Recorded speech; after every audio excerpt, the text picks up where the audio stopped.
na televisão, acho que foi o primeiro vídeo meu que explodiu, o primeiro momento onde eu comecei a ficar conhecido, foi quando eu disse, em uma discussão com a Thaís Oyama, que o jornalismo profissional tinha morrido e tinha virado uma máquina de militância política. E nós estamos descobrindo um monstro, né? Um monstro que são as organizações do chamado Deep State, e eu faço sempre questão de explicar para as pessoas o que eu quero dizer com esse termo Deep State, por que eu fico usando esse termo em inglês. De novo, Deep State é Estado profundo, são aqueles burocratas que têm poder e que o Estado se tornou uma coisa tão gigantesca que mesmo um presidente como Bolsonaro, um presidente como Trump, não tinham noção da existência desses agentes tão poderosos que, enquanto a população votava na direita, eles continuavam destinando bilhões e bilhões de dólares para avançar as pautas da esquerda no mundo. Uma delas, por exemplo, é essa USAID, esse nome que está começando a ficar cada vez mais famoso nos Estados Unidos e também no Brasil.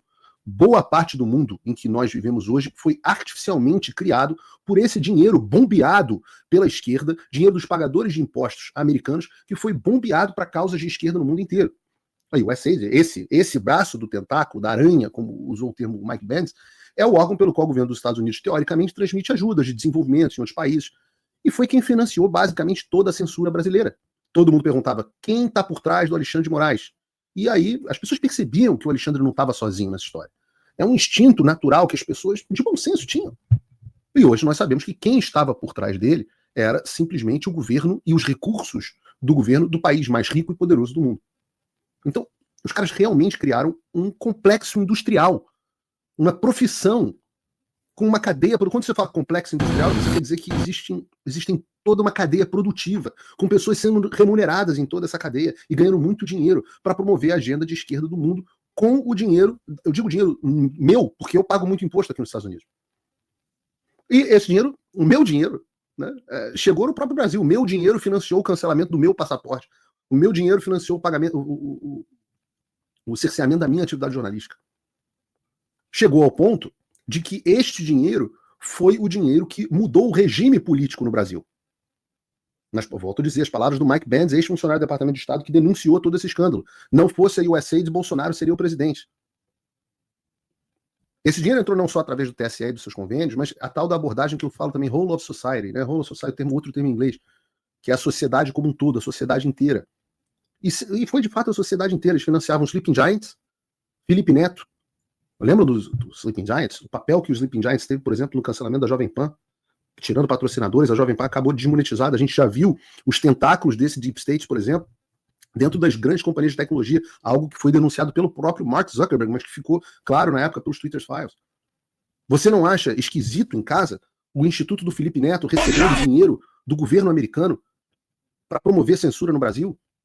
Centros universitários, programas de fachada, jornais, agências de checagem de fato, todos eles. E com isso existe um monte de guerreiro social, de jornalistas losers, aquela outra do centro da USP, aqueles que pegam as manifestações pró-Bolsonaro e dizem que tem meia dúzia de pessoas. Gente que devia estar catando lixo na rua, mas não tem nem dignidade para isso. Uma gente absolutamente inútil, que deveriam estar na lixeira da sociedade, mas estão sendo financiados e ganhando um dinheirinho. E é uma merreca. Essas putas são putas baratas. São no Rio de Janeiro, não sei como é que era no resto do Brasil, no Rio de Janeiro tinha um lugar que a gente chama, não sei se ainda tem, que era Vila Mimosa. Vila Mimosa era onde ficavam as putas mais chechelentas que existiam. Era puta sem braço, puta grávida. E você dava uns merrezinhos, a coitada da mulher ali. E eu acho até que as putas da Mimosa têm mais valor do que essas pessoas, porque as putas da Mimosa, elas vendiam só o corpo delas, às vezes, para se sustentar. Claro que não é uma coisa recomendável, por isso que eu ainda não abri meu OnlyFans ainda. Mas essas pessoas vendem as suas almas. E eu digo que são putas da Mimosa, e a analogia só vai até o ponto de que elas são baratas. Você vai ver um saláriozinho de um jornalistazinho desses agência lupa, ganha uma merreca. É uma titica, mas é que são pessoas tão miseráveis na contribuição que elas podem dar para a sociedade, que a única coisa que elas podem fazer é isso, se tornarem servis a esse sistema. Então, é ideológico? É ideológico. Elas tiveram uma formação ideológica, mas é ideológico com benefício próprio. Não tem ninguém ali de fato lutando pelos seus ideais, tomando porrada pelo que acredita. Nesse ponto tem que dar até um mérito para os comunistas antigos.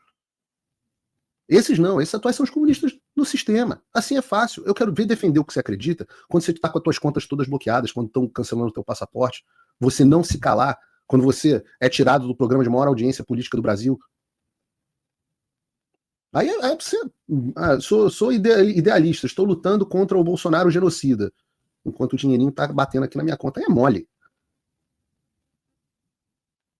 E foi isso que permitiu que o Alexandre, todo esse sistema que permitiu, todo esse whole of society que deu suporte ao Alexandre, e o Alexandre tem os méritos dele porque ele foi corajoso, teve culhão, e nós temos os nossos deméritos, porque nós fomos fracos e permitimos que fizessem o que fizeram debaixo do nosso nariz, nós sequer sabíamos o que estava acontecendo.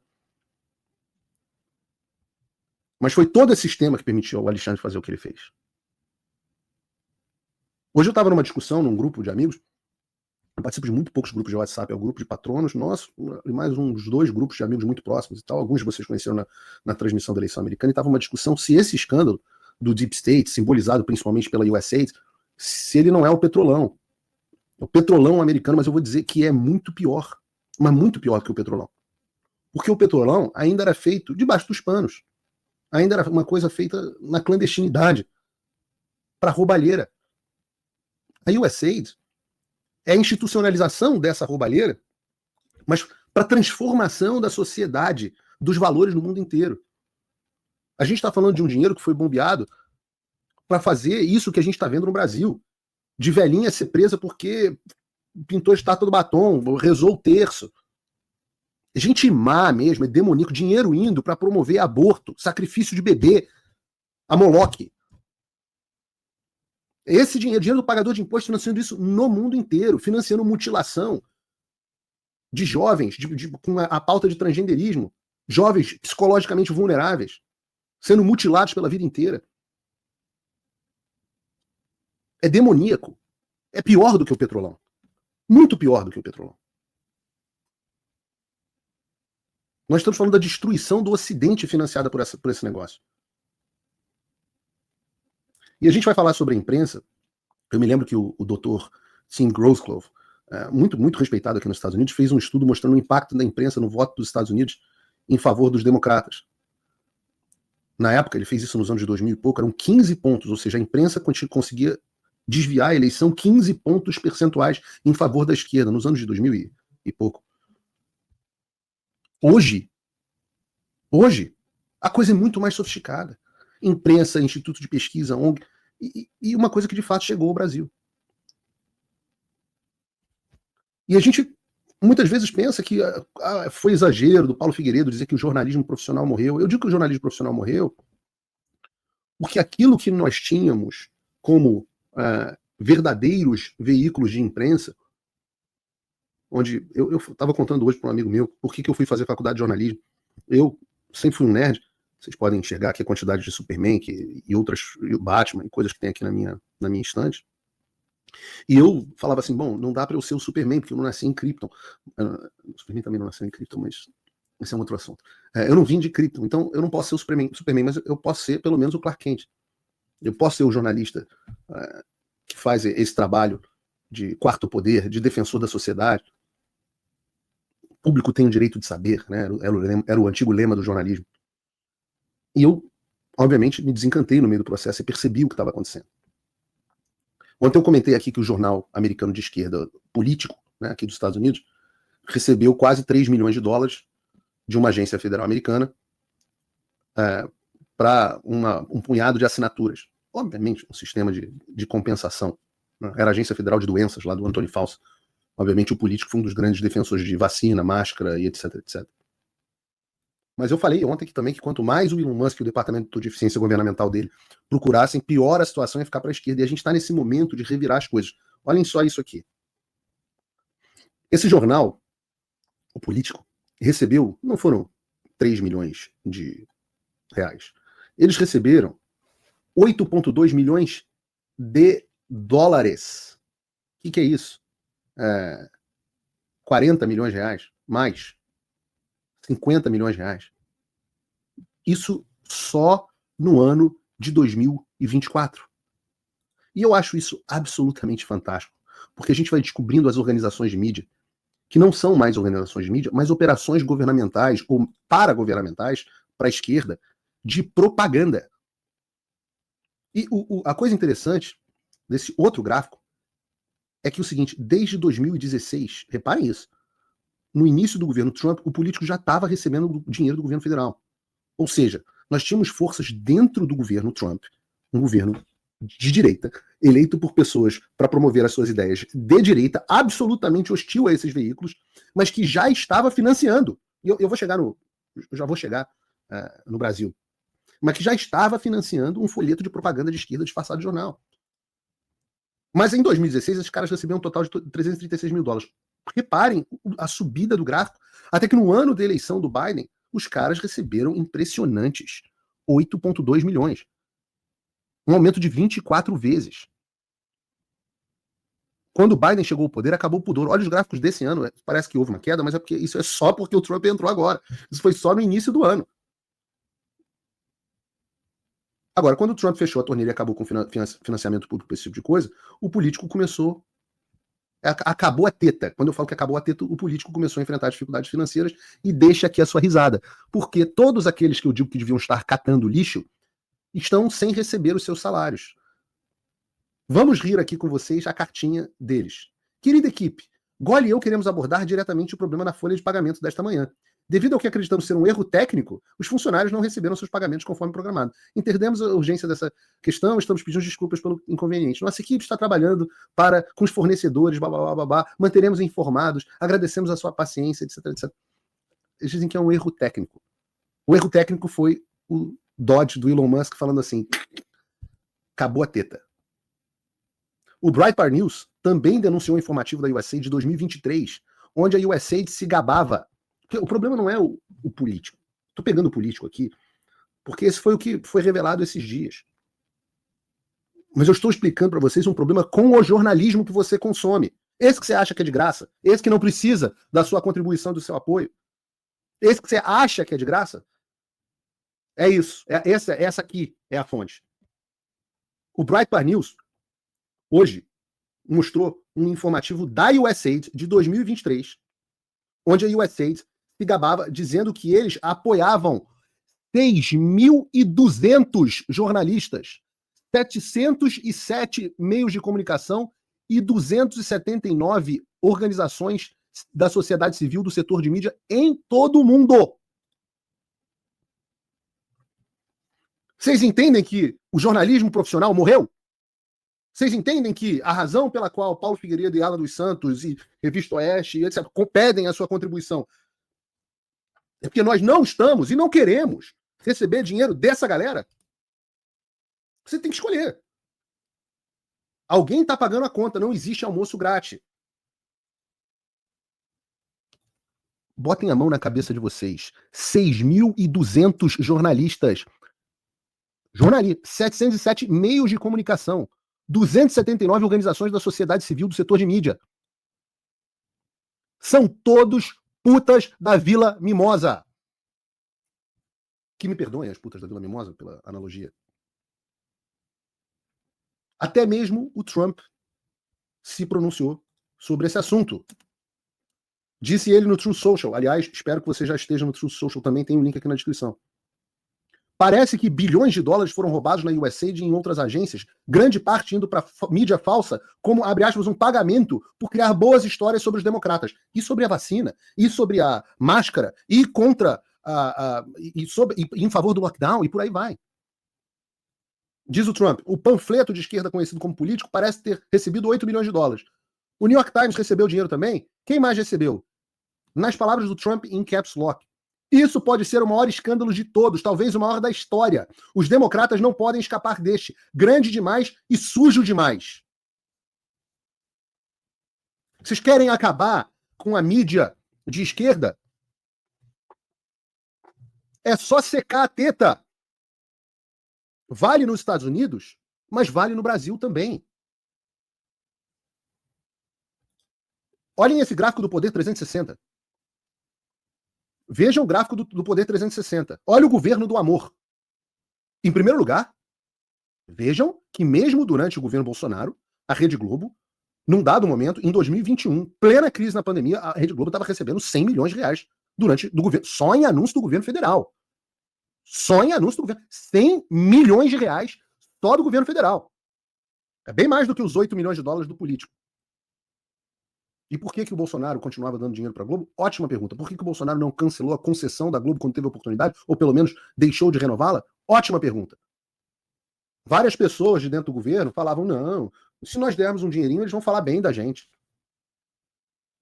Ora, as putas da mimosa sabem muito bem que na mão do Lula a boca do jacaré ia abrir. Vocês vejam aqui. Então, enquanto em 2019, o primeiro ano do governo Bolsonaro, a Globo recebeu 42 milhões, ela recebeu quase 4 vezes isso em 2023, no primeiro ano do governo Lula. E não só eles. Vejam as outras emissoras. Vejam como a grande mídia funciona artificialmente mantida por esses caras. Mas mesmo a soma de todas as outras em 2023, some todas as outras em 2023, Record, SBT, Band, etc., todas as outras, e eles não receberam o que a Globo recebeu. Quer acabar com a Globo? Quer acabar com a grande mídia? Retira o dinheiro dessa gente e veja a mágica acontecer. E não é só a Globo, tem uma porrada de veículos que querem destruir todo o nosso movimento nacional populista, tudo financiado pelo pagador de impostos, americano e brasileiro. Porque se esses caras dependerem da audiência para sobreviver, eles não vão ganhar nada, eles estão acabados, não tem mais audiência. A gente está se aproximando aqui de 11 mil pessoas ao vivo nos assistindo. Vejam aí para mim no chat, que eu não vou abrir aqui agora. Quantas pessoas tem no YouTube da Jovem Pan? Quantas pessoas tem no YouTube da CNN Brasil? Aquela bosta do Globoplay nem entra na conta, tem meia dúzia de gato pingado assistindo aquela porcaria. Em dados momentos a gente tem mais audiência do que a Globo News na TV. E aí você pensa, como é que um coitado, com 2 câmeras, uma equipe enxuta, graças ao Brunão, à Surrelli, ao João Gabriel, como é que uma pessoa com uma equipe enxuta, 2 câmeras, consegue desbancar a audiência desses caras recebendo milhões do governo? Tem alguma coisa errada. E aí muita gente pergunta, e é uma pergunta legítima, Paulo, seu programa é um fenômeno de audiência. Você está todo bloqueado. E você lidera a audiência no seu horário. Com os canais, com tudo, com todos os bloqueios. Eu não entendo como é que você estava quando você estava na televisão, você era líder disparado de audiência. Como é que as emissoras não estão brigando para ter você na... Eu estou te respondendo. É que você não é o patrão das emissoras. Não é a sua audiência que banca as emissoras. É esse dinheiro. E é por isso que eu fico aqui, assine o canal, contribua, etc, etc. E tem gente que ainda fica, tá pedindo Pix. Eu por um acaso, não pode nem pedir Pix, porque minhas contas no Brasil foram bloqueadas pelo Alexandre. Então, sequer posso pedir Pix. Mas quem puder pedir Pix, que peça Pix. O que você prefere? Um sistema de jornalismo onde você assiste o que esses mestres estão mandando você assistir? Ou você prefere um sistema de jornalismo onde você fala, não, eu gosto do jornalismo desse cara, esse cara é bom. Eu vou pagar. Então, isso nos Estados Unidos é muito mais desenvolvido que no Brasil. Eu digo, Steven Crowder, que aliás me citou no programa dele hoje, um abraço para ele. Steven Crowder, eu fui ver a estrutura dele, 60 pessoas trabalhando. Dezenas de milhões de dólares de faturamento. O Daily Wire está virando uma empresa de $1 bilhão, por assinatura das pessoas que gostam de consumir conteúdo. Enquanto a gente aqui no Brasil, pô, caramba, aí vai lá, assina 5, 10 pessoas. E o cara, pô, não vou pagar, pô. Eu só vejo um programa, é de graça e tal. O que ele está fazendo? Garantindo que haja menos Paulo Figueiredo e que haja mais Globo News. E eu falo para vocês, quando eu falo que isso é uma cadeia, engana quem pensa que esse fenômeno, quando eu falo de whole of society, eu quero dizer que os caras atuam em toda a sociedade para dar uma impressão de consenso social em direção a um tema. Então é por isso que todo mundo que você conhece acha um absurdo o fato de haver um jornalista como eu degradado. Pesquisem o que é degredo. Todo mundo que vocês conversam acha um absurdo. As pessoas se chocam que isso existe. Mas, se você conversar dentro do espectro da Globo News, do Centro de Combate à Desinformação da USP, parece que todos os setores da sociedade têm um consenso de que é necessário haver um combate à desinformação. Que o Bolsonaro, ou vamos para outro lado, há um consenso de que o Bolsonaro de fato é uma ameaça à democracia, um genocida. De onde vem esse consenso? Ora, um dos braços que eles utilizam com frequência, e que é uma pena a gente não ter feito a CPI no Brasil, são os institutos de pesquisa. Porque nós sabemos como os institutos influenciam as pesquisas, os resultados eleitorais influenciam a sociedade. E agora que a gente está tendo o Trump enfiando uma pá e revirando esse deep state americano, a gente está vendo que eles também financiavam institutos de pesquisa. Como, por exemplo, um dos mais conhecidos nos Estados Unidos, que foi o Morning Consult. A gente descobriu que o Morning Consult recebeu simplesmente $132 mil, $132.600 do governo dos Estados Unidos. Em outras palavras, o instituto que estava fazendo pesquisa para avaliar qual era o desempenho do governo Biden estava recebendo dinheiro do governo Biden. Será que um instituto de pesquisa recebe dinheiro do Partido Democrata iria beneficiar, por exemplo, o candidato do Partido Democrata nas suas pesquisas? Paulo, você é muito leviano de falar uma coisa dessa. Uma coisa não implica na outra. Que tal vermos os números? O Morning Consult chegou a dar uma vantagem de 6 pontos para a Kamala Harris sobre o Trump nas eleições de 2024. O resultado final foi que o Trump levou o voto popular para uma margem de 1,5 ponto. Ou seja, o instituto de pesquisa que recebeu o dinheiro do Biden dava uma vantagem completamente mentirosa para a candidata do partido do Biden. Meu amigo, se você não acredita agora que existe... E errou sempre na mesma direção. Os erros são sempre na mesma direção. Então, querido, se você acha que não existe instituto de pesquisa comprado, eu já não sei nem mais o que te dizer. É um grau de burrice, é um grau de... será? Eu acho que já há um consenso na sociedade que esses institutos são vendidos. E claro que tem outros institutos sérios. Eu falava aqui, o TIP, o Atlas Intel, o Rasmussen, acertaram praticamente na mosca. O Atlas Intel errou por 0,5 ponto percentual o resultado da eleição. Então, quando eu falo no Brasil que tem instituto que eu confio, instituto que eu não confio, é por causa dessas coisas. Paraná Pesquisas, confio. IBESP, confio. Aí, quando você vai falar assim, Quest só faz pesquisa para a Globo. Virou instituto oficial de pesquisa da Globo. O dono vive comentando na Globo. Tem como confiar num instituto desse? Não tem. Porque se o dinheiro do governo federal vai para a Quest, o dinheiro do governo federal, nem vou entrar no fato de que o cara da Quest também faz pesquisa para os políticos todos do PT. Não vou nem entrar, o Felipe não sabe, não vou nem entrar nesse mérito. Mas se o dinheiro do governo federal vai para a Globo e a Globo contrata a Quest,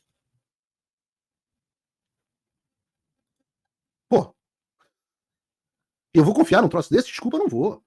E tá aí o exemplo dos Estados Unidos. Paulo, você tá falando dos Estados Unidos e do Brasil. Eu tô falando dos dois, pô. O que eu tô fazendo para muita gente aqui é para mostrar que aqui a gente tá tendo oportunidade de desvendar as coisas que ainda estão obscuras no Brasil. E eu juro que eu espero, eu tenho fé de que, de preferência, o presidente Bolsonaro vai ser a pessoa que vai voltar mais sábio como o Trump voltou, porque o Trump também, muita gente critica, o presidente Bolsonaro não fez nada contra o Deep State. O Trump também não fez.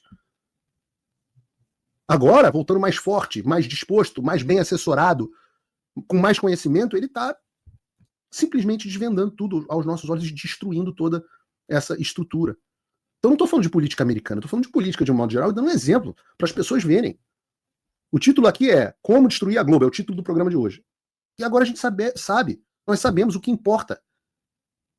Nós já sabemos como que esses caras sustentam. Então, quando nós tivermos a oportunidade, nós precisamos destruir a Globo sem misericórdia. Não é reduzir para 42 milhões, é reduzir a zero, é esmagar a cabeça desses caras. É usar toda a extensão da lei e todos os recursos possíveis para exterminar esse câncer. A Rede Globo é um câncer para o Brasil. É um câncer que envenena as nossas crianças, envenena as nossas famílias, envenena a nossa sociedade. Eles são, sim. E não é para censurar ninguém, pelo amor de Deus, Paulo Figueiredo não defende a censura de ninguém. Eu defendo que a Miriam Leitoa continue se chafurdando na lama todos os dias na frente de todas as pessoas abertamente. Todos eles. Eu defendo que a vaquinha do Ozempic continue chupando o saco do Alexandre no ar todos os dias, abertamente. Não quero que bloqueiem a conta dela, não quero que cancele o passaporte, não quero que ela seja degradada e exilada para fora do Brasil, não quero nada disso para ela. Não quero que bloqueiem as redes sociais dela, nada disso. Pode continuar fazendo à vontade. Só quero secar a teta. Só quero secar a teta. E só quero que os Paulo Figueiredos, as revistas Timeline, as revistas Oeste, compitam em condições de igualdade com esses caras. E aí a gente vai destruir a Globo. E não sou só eu que acho. Responda, por favor, no chat, quem aqui acha que a Globo deve ser destruída dentro da lei.